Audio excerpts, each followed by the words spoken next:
पढ़े लिखे युवाओं के लिए पहले एम्प्लॉयमेंट सबसे ज़्यादा ज़रूरी चीज़ है और एम्प्लॉयमेंट को लेकर उन्हें इंतज़ार रहता है कि समय समय पर जो रिक्रूटमेंट एजेंसीज़ हैं, चाहे जेके एसएसबी हो या पीएससी हो, वो रिक्रूटमेंट के लिए पोस्ट वहाँ पे पब्लिश करे। लेकिन उसके बाद सबसे बड़ा प्रश्न चिन्ह आता है कि ट्रांसपेरेंसी के साथ ये पूरी प्रोसेस कंप्लीट हो और जो जेन्युइन हैं और जो एलिजिबल कैंडिडेट्स हैं उनको ही जो है जॉब मिले। लेकिन जिस तरह से जेकेएसएसबी की प्रोसेस एक क्वेश्चन मार्क के अंदर रही है और कई तरह के स्कैम जो हैं जेकेएसएसबी में हुए, उसको लेकर भी अभी भी जितने युवा हैं उनके अंदर गुस्सा है, रोष है। लेकिन साथ ही साथ एक और अब समस्या उनके लिए बढ़ गई है कि वेटिंग लिस्ट जो एक सिस्टम हुआ करता था उसे भी बंद कर दिया, ख़त्म कर दिया है, एबॉलिश कर दिया है, जिसको लेकर अब ज़्यादा गुस्सा जो है युवाओं के अंदर है, उन एस्पिरेंट्स के अंदर है जो कई तरह के कई पोस्ट के लिए एग्ज़ाम देते हैं। और जो एबॉलिशमेंट की गई है वेटिंग लिस्ट की, वो सबसे बड़ा इस समय कंसर्न बन चुका है। कारण साफ है कि अगर एक एस्पिरेंट्स कई पोस्ट के लिए एग्ज़ाम देता है तो उसे एक ही पोस्ट कहीं एक बार उसे उसी में जाना पड़ता है, बाकी की पोस्ट जो है वो वैकेंट रह जाती हैं और ऐसी स्थिति में फिर से एक साल या अगली प्रोसेस का इंतज़ार करना पड़ता है। उसी को लेकर ये एस्पिरेंट्स जो हैं आज प्रोटेस्ट धरना पर बैठे हैं और इन्होंने पहले भी हालांकि प्रोटेस्ट किए थे, आज दोबारा और जितने एस्पिरेंट्स हैं। और इस बीच में आपने देखा कि पीरज़ादा मोहम्मद शफ़ी यानी कि बब्बर शेर भी यहाँ पहुँचे हैं। और आज आपको कैसे ख्याल आ गया, क्या युवाओं को याद आ गई कि इनका भी साथ दिया जाए? औज़ु बिल्लाहि मिनश शैतानिर रजीम, बिस्मिल्लाहिर रहमानिर रहीम। मैं जनाब, मेरा काम यही है, मेरा काम यही है कि जम्मू कश्मीर के बच्चों को इंसाफ दिलाने का। मेरा जंग यही है, आखिरी सांस तक मेरा जंग जारी रहेगा तब तक जब तक जम्मू कश्मीर के बच्चों को इंसाफ मिलेगा। मेरा जंग जारी रहेगा। मुझे रोना आया था, मुझे आज था डीजी साहब मिलना था, मगर बदकिस्मती की वजह से डीजी साहब वहाँ नहीं थे तो मुझे फरियाद करना था उसको। तो उसके बाद मैं आया हरी सिंह के पार्क में, मैंने बच्चों को आज यहाँ देखा हरी सिंह के पार्क के बाहर। मुझे रोना आया था कि मैंने बच्चों को देखा यहाँ इस ठंड में। कश्मीर में चले कलान नहीं है जनाब, जम्मू में चले कलान है। मैं इस ठंड के वजह से बीमार भी हो गया। इन बच्चों की क्या हालत है? ये तो जेके एसएसबी वाले हैं, यहाँ हरी सिंह के पार्क के बाहर धरने पर बैठे हैं। क्या लगता है कि एक तरफ से तो सरकार ट्रांसपेरेंसी की बात करती है और प्रोसेस को ट्रांसपेरेंट रखने की बात करती है, जो भी रिक्रूटमेंट को लेके आती हैं, स्कैम भी होते हैं और उसके बाद स्कैम वाला मामला तो फिलहाल पूरी तरह से क्लियर नहीं होता, लेकिन उनके ऊपर एक और नई मुसीबत डाल दी कि वेटिंग लिस्ट सिस्टम को भी खत्म कर दिया। मेरा कोशिश यही है, सरकार को जगाने की कोशिश करूंगा। बाकी काम है सरकार को इन बच्चों को इंसाफ दिलाने का। मैं कोशिश करूंगा परसों मंडे को एलजी साहब को मिलने का कोशिश करूंगा। अगर उनने मिलने दिया था मैं ज़रूर इन बच्चों को फरियाद बताऊंगा, चाहे जम्मू के बच्चे हो चाहे कश्मीर के बच्चे हो, ये बब्बर शेर के बच्चे हैं। एलजी एडमिनिस्ट्रेशंस को लेकर आपको कितनी उम्मीद है? लेकिन जब से एलजी एडमिनिस्ट्रेशंस आई हैं कई तरह की मुश्किलों का सामना जो है यहाँ के युवाओं को करना पड़ा। क्या आप इस एडमिनिस्ट्रेशंस की जो वर्किंग है, फंक्शनिंग से खुश हैं? अगर विशेषकर हम बात करें युवाओं को लेकर, 8 महीने पहले एलजी साहब से श्रीनगर में मिला था। मैंने यही फरियाद बताया, जम्मू कश्मीर के युवाओं को इंसाफ दिलाना, इनको रोजगार देना। जिन माँ बाप ने मेहनत करके मजदूरी करके बच्चों को पढ़ाया, आज वही बच्चे टेंशन में, बेचैनी में, वही बच्चे आज है।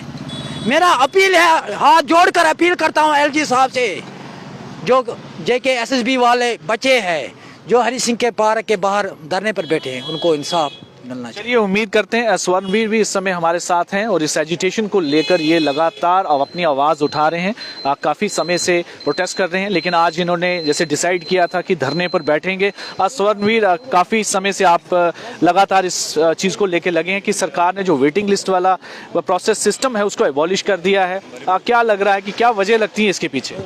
एक्चुअली ये लाइटली ले रहे हैं हमारी इस मूवमेंट को। हम तो चलो ठंड में बैठे हैं, गले हमारे बैठ गए हैं अब, लेकिन बड़ा दुख हो रहा है कि हमारी बात को लाइटली ले लिया, जबकि हर चीज़ हमने प्रॉपर तरीके से दी है जहाँ जहाँ देनी चाहिए। जैसे कि मैंने पहले भी कहा था, चीफ सेक्रेटरी साहब को भी हमने मेमोरेंडम दिया, यहाँ के इलेक्टेड लोग हैं उनसे मिले, अभी भी लेकिन लाइटली लिया जा रहा है। तो अब हम फाइनली स्ट्राइक पे आ गए हैं और हमें पता है कि अभी 1-2 दिन के बाद हमारे यहाँ होम मिनिस्टर साहब है वो अभी जम्मू कश्मीर आ रहे हैं।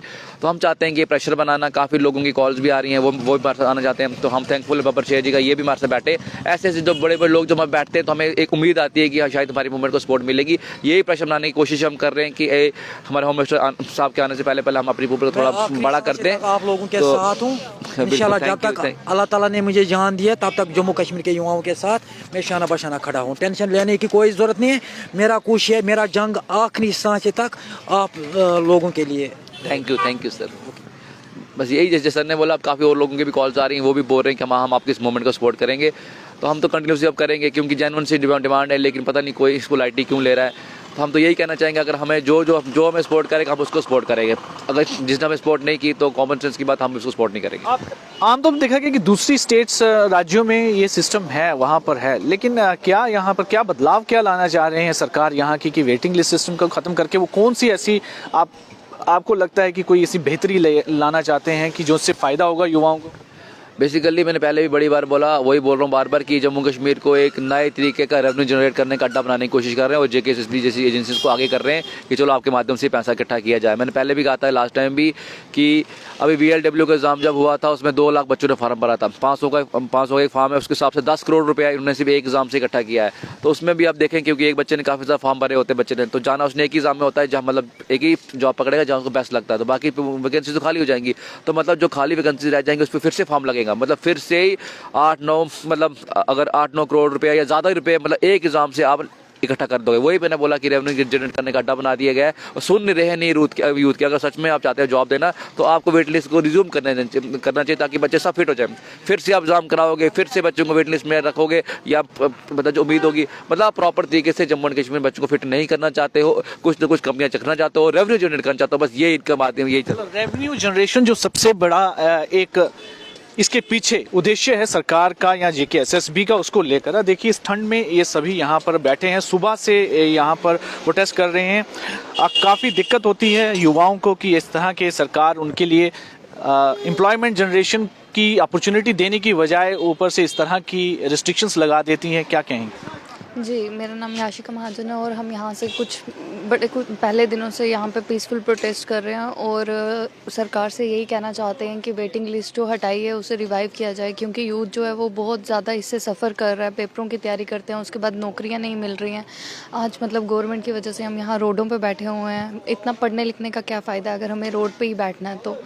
तो हम गवर्नमेंट से और LG साहब से यही कहते हैं कि वेटिंग लिस्ट को दोबारा से रिवाइव किया जाए ताकि यूथ को सफ़र ना करना पड़े, आने वाली जनरेशन को सफ़र ना करना पड़े, जम्मू कश्मीर के बच्चों को सफ़र ना करना पड़े।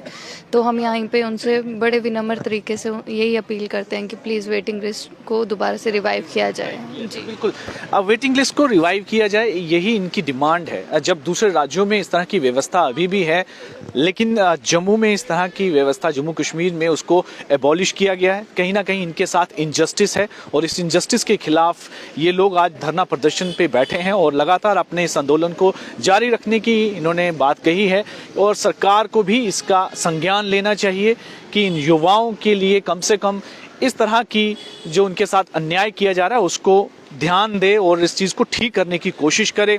एक तो एम्प्लॉयमेंट की बात की जाती है, समय पर पहले एग्ज़ाम नहीं होते, अगर होते हैं कहीं ना कहीं किसी वजह से विवादों में हो जाते हैं, और ऊपर से अगर वेटिंग लिस्ट के लिए एक उम्मीद रहती है कि कई जो कैंडिडेट्स हैं वो नहीं ज्वाइन करते हैं उस जॉब को, उस पोस्ट के लिए, उन्होंने किसी और एग्ज़ाम के लिए क्वालिफाई कर लिया होता है, उनको मौका मिलना चाहिए जो उसके बाद वेटिंग लिस्ट में है। लेकिन ऐसी व्यवस्था को ख़त्म करना कहीं ना कहीं इन अनएम्प्लॉयड जो यूथ हैं उनके लिए एक तरह से उनके साथ अन्याय करना जैसा है।